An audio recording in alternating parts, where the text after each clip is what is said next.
Bom, gente, tudo bem? Vocês estão tranquilos? A proposta de intervenção, vocês já sabem, vocês já estudam desde o segundo ano, então eu não vou me aprofundar muito nas questões específicas relacionadas à proposta de intervenção. A gente vai logo para o prático, que quando eu cheguei, a Laura já chegou comigo e falou assim, vamos analisar a redação nota 1000, vamos analisar a redação nota 1000, que de fato é o mais produtivo nesse momento em que a gente está. Por quê? Porque quando a gente se acostuma a escrever, e vocês já estão acostumados, né? Vocês já estão habituados a escrever, a gente acaba adquirindo uma forma de escrever. E aí, quando a gente lê outros tipos de texto, a gente vai acabando entendendo mais a nossa forma de ver, entendendo o que o Enem quer daquela proposta na prática, tudo bem? Então, eu acho que a proposta de intervenção ela vai materializar melhor isso que a gente vai falar para vocês agora.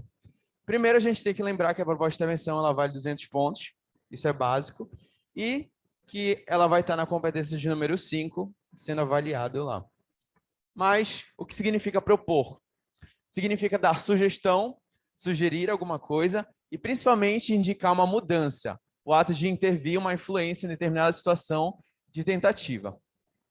Quando você vê o tema do Enem todos os anos, você entende que ele participa de uma problemática social, ambiental, política, econômica e afins. Sim ou não? E aí, quando você percebe que esse debate ele vai acontecer na sua redação, lá nos seus argumentos, no desenvolvimento 1, no desenvolvimento 2, isso aí eu não preciso retomar com vocês já sabem muito bem. Vocês vão entender que vai precisar de uma solução, uma possível causa, e aí vai existir consequências, mas vai existir uma causa para você modificar isso. Por exemplo, o tema da semana passada, qual foi?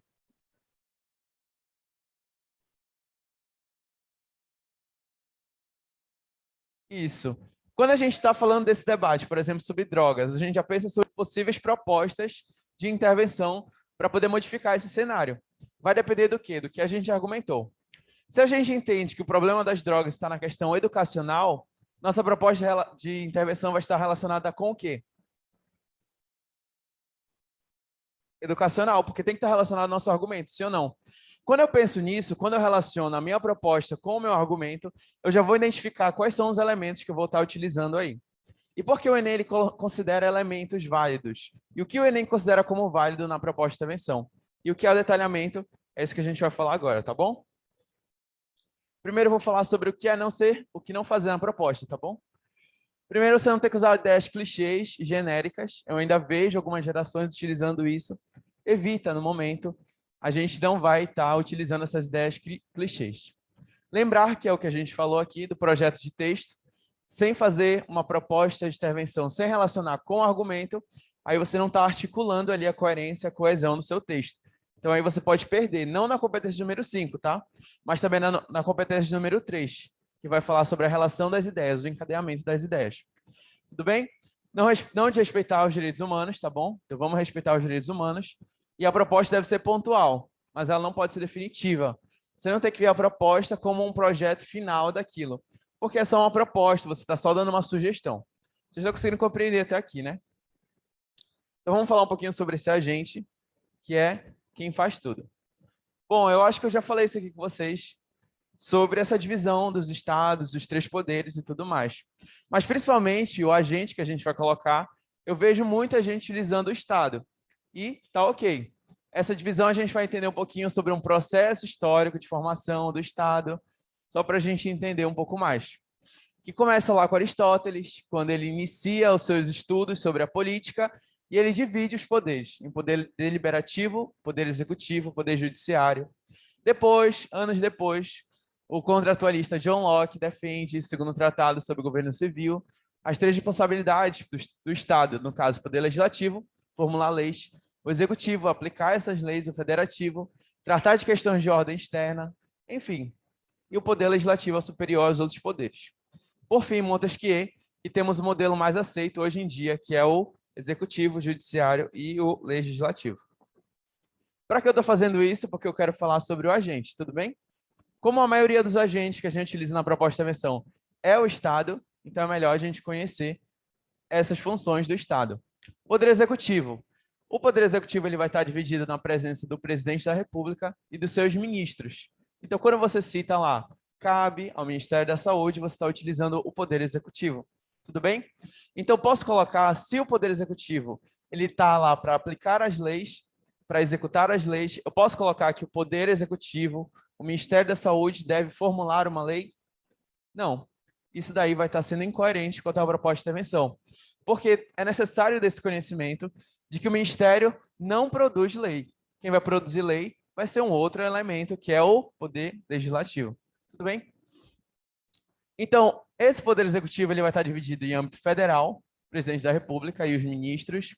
No âmbito estadual, os governadores, tudo bem? E as secretarias, é quase que uma dedução, né, dos ministérios, secretarias, vocês podem utilizar também. No âmbito municipal, vai estar os prefeitos e o presidente dialoga diretamente com o legislativo, tem o poder de sancionar leis ou rejeitar uma lei aprovada pelo Congresso Nacional. A gente vai falar disso daqui a pouco, quando a gente for falar do poder legislativo. Quando a gente vai falar agora sobre inserir leis, por exemplo, a gente está falando de drogas. O nosso debate sobre drogas na última redação teve uma argumentação muito forte relacionada às leis. As leis elas não são eficazes, as leis elas não contribuem com a minimização desse problema e tudo mais. Na minha proposta, eu posso colocar ministério? Posso. Mas que tal colocar o poder legislativo? Aquele que elabora e aprova as leis. Vai ser muito melhor e ele também fiscaliza a execução. Tudo bem? Âmbito federal, os deputados federais e senadores. Âmbito estadual, deputados estaduais. E no âmbito municipal, os vereadores. Inclusive, nós elegemos o poder executivo e o poder legislativo. O poder judiciário não é elegível. Ele é apenas uma comissão ali que vai julgar, o Supremo Tribunal Federal, que vai julgar o andamento da Constituição no país. É o poder central, né, que a gente vai ver assim na estrutura, porque ele vai ser representado principalmente por juízes, ministros e desembargadores. Tudo bem? Nunca vi, dificilmente eu vejo redações falando sobre o poder judiciário, mas ele é um poder super importante.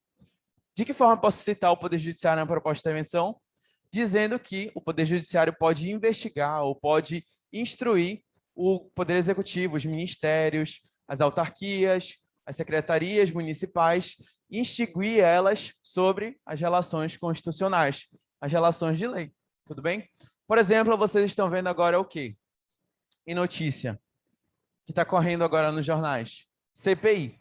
CPI da Covid é o quê? Um mecanismo legislativo, olha, legislativo porque trabalha com leis, que vai julgar o quê? Investigar a atuação dos governadores e do presidente, enfim, de outras empresas que vão relacionar o quê? A uma situação que a gente está vivendo de caos, saúde pública. Então, cria uma CPI para isso. Mas, por exemplo, pode existir uma CPI para corrupção, por exemplo. Está tendo um caso de corrupção muito forte no Brasil. Cria-se uma CPI, que é um movimento legislativo, e aí vai ser entre os senadores que vão aprovar ali uma emenda, um documento, que vai ser encaminhado para quem? Para quem esse documento é encaminhado? O Poder Legislativo ele não pode executar. Ele é enviado para quem? Congresso ou para a CGU, que é a que vai a Advocacia Geral da União. Tudo bem? A AGU. E aí, no caso, é o Arthur Lira, que vai estar. Tudo bem? Por que está olhando para mim? Vai estar olhando. Então, por que essa separação dos três poderes é importante? O pessoal de casa está conseguindo ver? Qualquer coisa me fala que eu estou aqui no bate-papo. Ela é importante porque todo homem que detém o poder tende a abusar dele. Quem disse isso foi Montesquieu, que também elencou aí essa divisão dos três poderes. Então, é para descentralizar o poder e evitar os abusos, na medida em que cada poder pode controlar o outro. Então, quando a gente vê, se não existisse o Senado, ele não teria um mecanismo que é a CPI para regular o trabalho do Poder Executivo. Sim ou não? Então, quando ele fiscaliza o Poder Executivo, ele está descentralizando esse poder, deixando com que o povo brasileiro também tenha participação nisso, certo? Senão a gente estaria vivendo, né, o autoritarismo. Divisão agora em ministérios. Vamos falar sobre isso porque é muito importante na proposta de intervenção. Presidente, vice-presidente, ministro da Economia. Pensa aqui comigo que não existe mais Ministério da Fazenda, do Planejamento, do Trabalho da Indústria e do Comércio dos Exteriores, tá bom? Então, sempre que a gente for falar de Ministério da Fazenda, Planejamento, a gente não tem mais esses ministérios. Todos eles foram incorporados no Ministério da Economia, tá bom? Casa Civil, Secretaria-Geral e da Justiça, que é o Anderson Torres. Paulo Guedes, enfim, vocês conhecem. Vamos lá. Secretaria do Governo, Ministérios Militares, Segurança Institucional, Defesa, Ministério da Defesa, Ministério da Infraestrutura, Minas e Energia, Ciência, Tecnologia e Inovação. Pouca gente utiliza também, é muito bom, é importante esse ministério, é bom citar também na redação. Vou passar para vocês esses slides, eu acho. Se der tudo certo. Ministérios que incorporou o Ministério da Cultura, do Desenvolvimento e do Esporte. Então, não existe Ministério da Cultura, do Esporte e do Trabalho, porque ele foi incorporado no Ministério da Cidadania, e quem assume essa pasta é o João Roma, tá bom? Ministério da Cultura, Agricultura, Pecuária e Abastecimento, Tereza Cristina. Ministério da Saúde, Marcelo Queiroga. Do Turismo, Gilson Machado. Educação, Milton Ribeiro. Muita gente utiliza, né? Ministério da Educação nas propostas, enfim.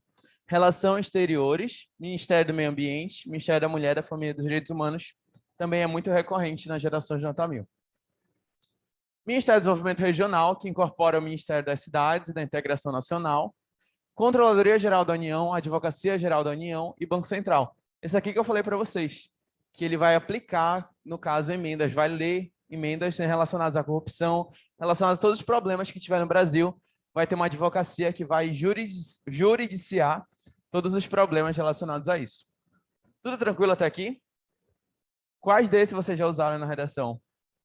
Maioria? Espero que sim. Porque a gente utiliza mais os mesmos, né? E tá tudo bem, é sobre isso. Mas é bom a gente conhecer. Vamos lá, então, para gerações nota 1000. Beleza? Foi só uma introdução que eu estava fazendo com vocês. Agora a gente vai... Foi só uma introdução para a gente conhecer a proposta. Bom, e eu escolhi, né, de Belém do Pará, a Sofia, que é estudante do equipe do ano passado. Até doida, né? Bora ver a proposta de redação, de intervenção dela, da redação dela. Bom, eu cortei aqui a argumentação, mas a gente pode ver depois, tá? Olha, é a letra dela mesmo, tá? Para vocês não falarem que eu peguei de outro. Olha, vê a letra dela. É a mesma letra. Olha aqui, ó. Desvios aqui. Mas o Enem não considera. Fiquem tranquilos. Portanto, cabe ao Ministério da Saúde, por meio de parceria com as escolas, desenvolver um programa. Bora logo anotar, né? Cadê meu piloto? Sim. Ela acrescentou, ela esqueceu o D. Aí ela colocou. Isso. Tirou 1000, pronto. Disponibilizando cartilhas, meio modo. Bora lá, então.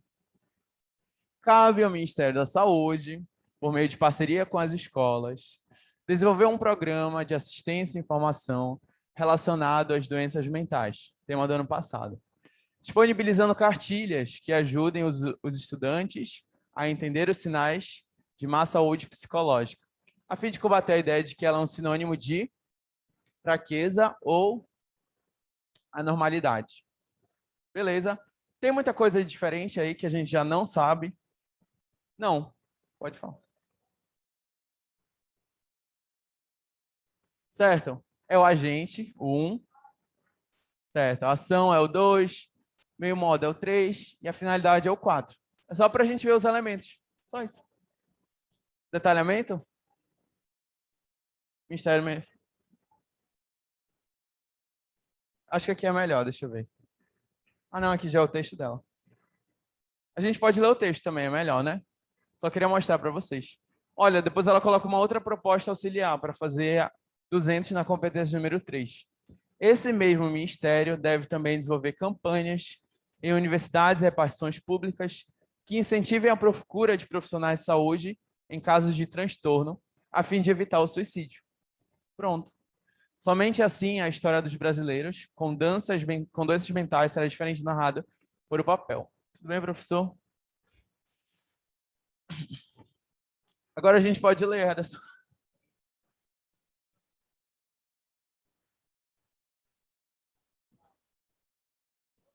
Silêncio. Qual foi a proposta que ela falou? Quais foram os elementos, a ação? Vocês vão lembrar? Bora ver como ela articula isso com o texto dela. os debates que ela vai analisar, bora lá. Então, primeiro ela vai trazer a contextualização, é a redação da Sofia, professor. No livro, O Papel de Parede Amarelo, lembra do tema. É narrada a história de uma mulher que passa a apresentar uma constante tristeza e por isso isola-se do convívio social. Doenças mentais no Brasil, tá bom? O estigma associado. Contudo, esses sinais de má saúde são ignorados pelo marido da personagem, resultando no desenvolvimento de uma condição psicológica incapacitante na personagem. Fora da ficção literária, o drama descrito é comparável com a realidade de muitos brasileiros, os quais, ao apresentar sintomas de doenças mentais, são discriminados pela sociedade em razão do estigma que associa seu sofrimento à fraqueza e à anormalidade. Lembra que ela vai trazer isso aqui lá na proposta, ela reforça essa tese na proposta, bem aqui na finalidade dela. O fito dessa ação, o objetivo dessa ação vai ser combater a ideia de que as doenças mentais é sinônimo de fraqueza e anormalidade. Ela reforça a tese, é uma boa ideia para vocês fazerem isso na proposta da versão de vocês também. Ok, mas vamos voltar lá para o primeiro parágrafo. Nesse sentido, é pertinente destacar o desconhecimento do tema como a causa e o agravamento de problemáticas de saúde como consequência dessa problemática. Então, ela já traz uma estratégia argumentativa na própria tese dela, nos dois enfoques. Que estratégia é essa? Ela já diz para o corretor o que ela vai trabalhar no texto dela. Ela vai trabalhar primeiro uma causa, que é o agravamento dos problemas de saúde, que é o desconhecimento do tema e o agravamento dos problemas de saúde como uma consequência dessa problemática, certo? E aí ela vai debatendo, a gente pode ver depois isso aqui. Vamos para outra proposta? Pois não.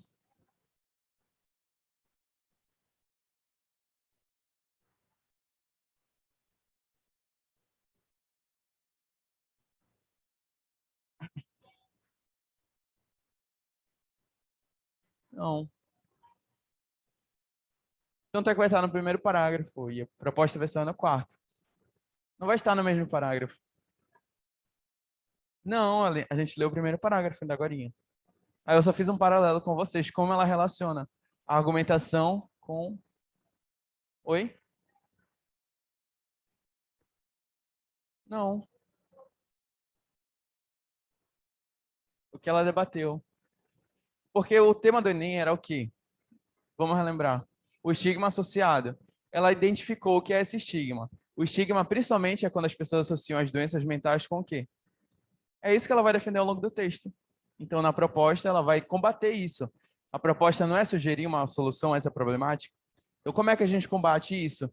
Sistematizando essa ideia de que as doenças mentais sempre são significados de anormalidade. Só isso. Tudo bem? Outra redação nota 1000, a gente vai falar da proposta, tá bom? Aqui a proposta transcrita e aqui ela depois digitalizada, tá bom? Torna-se evidente, portanto, que o estigma associado às enfermidades mentais ocorre devido à omissão do governo e ao preconceito da sociedade. Aqui ele faz uma retomada, como a gente falou, né? Ele não retomou na finalidade, ele retomou no primeiro período do quarto parágrafo, tá bom? Para contornar esse problema, ou seja, para que a gente possa solucionar, a sugestão que eu dou para vocês, a proposta que a gente vai fazer é a seguinte: cabe à União o estímulo ao tratamento. Então, aí a gente já tem o agente, sim ou não? E aí a gente já tem a ação, estimular o tratamento. Vamos para o meio modo? Por meio do maior repasse de verbas aos postos de saúde, as quais serão destinadas para a realização de campanhas em todo o decorrer dos anos, que abordem como tema principal a necessidade de combater as doenças mentais.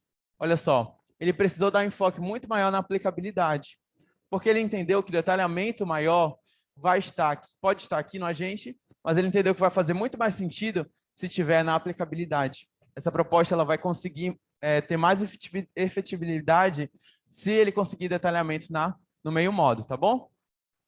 Aí ele colocou a finalidade aqui, pergunto para vocês, essa proposta ela poderia estar incompleta, sim ou não? Ele apresenta o agente, a união, estimular o tratamento, ele apresenta o meio modo, ele termina e inicia um outro período para mostrar a finalidade dele. Essa medida terá o afã, terá o intuito de tornar efetivo o tratamento de doenças psíquicas. Tudo bem? Olha, ele está repetindo aqui. Não tem nenhum problema, porque esse é o tema. Outro sim, ou seja, além disso, é dever do Ministério da Educação coibir o preconceito. Agente, ação. Por intermédio do aprimoramento da lei de diretrizes e bases, que incluirá a disciplina cidadania na grade escolar, com o fito de formar jovens engajados com a causa e, com isso, banir a marginalização. Tudo bem? Conseguiram entender o que a gente estava falando aí? Você quer participar, professor? Está tudo tranquilo? Posso continuar? A gente está trabalhando para mostrar isso. E aí depois ele volta para a questão do realismo que ele citou lá na contextualização, tá bom? Vamos para mais uma proposta. Pessoal de casa, está tudo bem? Tem alguma dúvida? Como é que veio o bate-papo aqui? Acho que está tudo ok, né? Vamos lá para mais uma proposta e a gente vai terminar.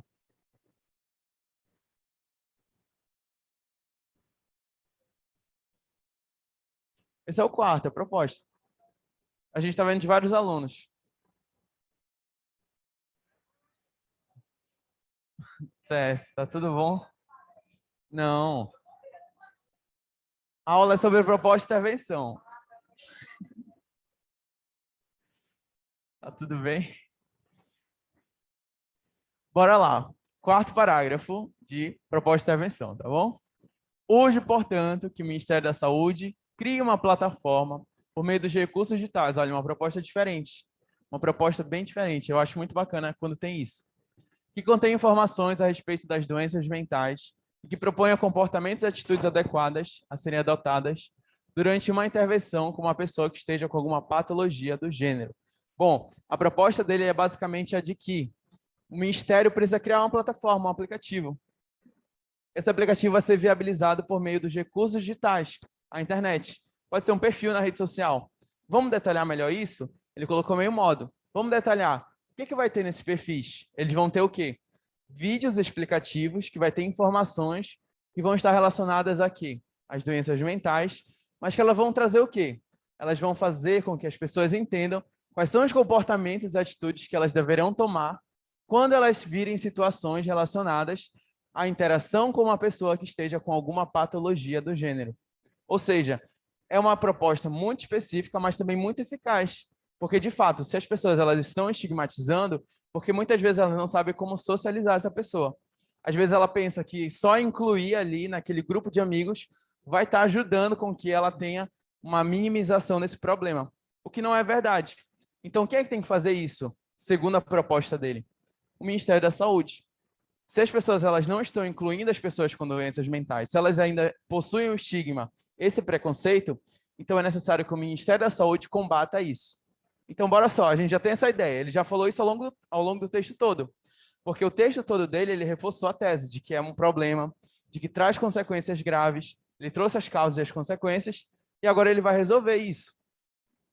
Essa medida promoverá uma maior rede informacional e propiciará um maior apoio aos necessitados. Aqui a gente já sabe qual foi a tese dele, sim ou não? Qual é a tese dele?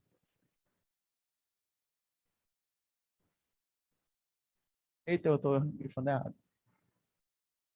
Qual foi a tese dele? Pela proposta a gente já entende. Vou ler de novo. Essa medida promoverá uma maior rede informacional e propiciará um maior apoio aos necessitados. Se ele diz na proposta que é necessário ter muito mais informação sobre essas doenças, com certeza a tese dele fala sobre o quê? Ausência de informação. As pessoas elas têm preconceito porque elas desconhecem as doenças. Elas não têm acesso a essas doenças, as informações. Então, se ele coloca na proposta que é necessário criar informação, é porque em algum momento do texto ele trouxe que as pessoas elas estão sem informação. Tudo bem? Ela não teve acesso a essa informação. Ademais, cabe à sociedade e à mídia elaborar campanhas que preguem a contrariedade ao preconceito no que tange aos doentes dessa natureza. Ele já falou aqui doenças mentais, então ele já fala patologias do gênero, e aqui ele vai, para não repetir, ele fala doentes dessa natureza. o que pode ser efetivado através de mobilizações em redes sociais e por intermédio de programas televisíveis com viés informativo. Então, ele sempre está batendo nessa tecla, porque é a tese dele. Tal iniciativa é capaz de engajar a população, esse que é o principal objetivo da proposta, engajar a população brasileira para que ela seja uma aliada no combate a esse tipo de discriminação. Tudo tranquilo.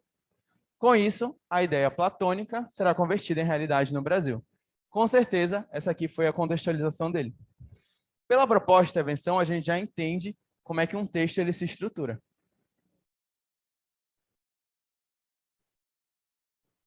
Sim. Mas se tu fores ver no texto original, não chega a 7, são 7 linhas. Digitado. E também a letra dele é bem pequenininha. Ó. Mas é ele mesmo, olha aqui, ó. Ministério da Saúde cria uma plataforma por meio de recursos digitais que contém informações a respeito das doenças mentais que promovem comportamentos. Tudo bem? Então, a gente já viu os 5 elementos, a gente já viu como essa proposta se estrutura, como ela vai se relacionar ao nosso argumento. Isso aqui eu ia falar também sobre o poder legislativo com vocês e etc. Outros elementos que a gente pode citar na nossa redação. Mas como não vai dar tempo, queria mostrar para vocês os ministros do STF. Mas não vai dar tempo. E aí a gente vai para a ação, só para a gente finalizar. Como vocês viram, aquelas ações que eles estavam propondo sempre vão ser relacionadas, eu vou reforçar isso sempre com vocês, sempre vão estar relacionadas ao argumento que você trouxe. Por que eu estou falando isso? Porque às vezes quando a gente vai na internet, a gente pega um texto modelo. Esse texto modelo, ele nem sempre vai estar relacionado ao nosso debate. Por exemplo, a gente pegou na internet um texto modelo de uma proposta de intervenção. Esse modelo ele vai servir para a gente entender os elementos e como eles podem ser estruturados na nossa proposta. Mas lembre-se de adequar a argumentação que você está propondo. Olha, eu acabei de mostrar para vocês gerações de nota 1000. Vê como eles sempre estão voltando para a tese dele? Essa é uma estratégia muito importante, porque vai estar dando mais enfoque à tese de vocês. Se é um texto redativo argumentativo, o ponto principal não é persuadir as pessoas, no caso corretor, não é trazer com que a sua ideia tenha importância, tenha valor. Então, essa é a fundamentação.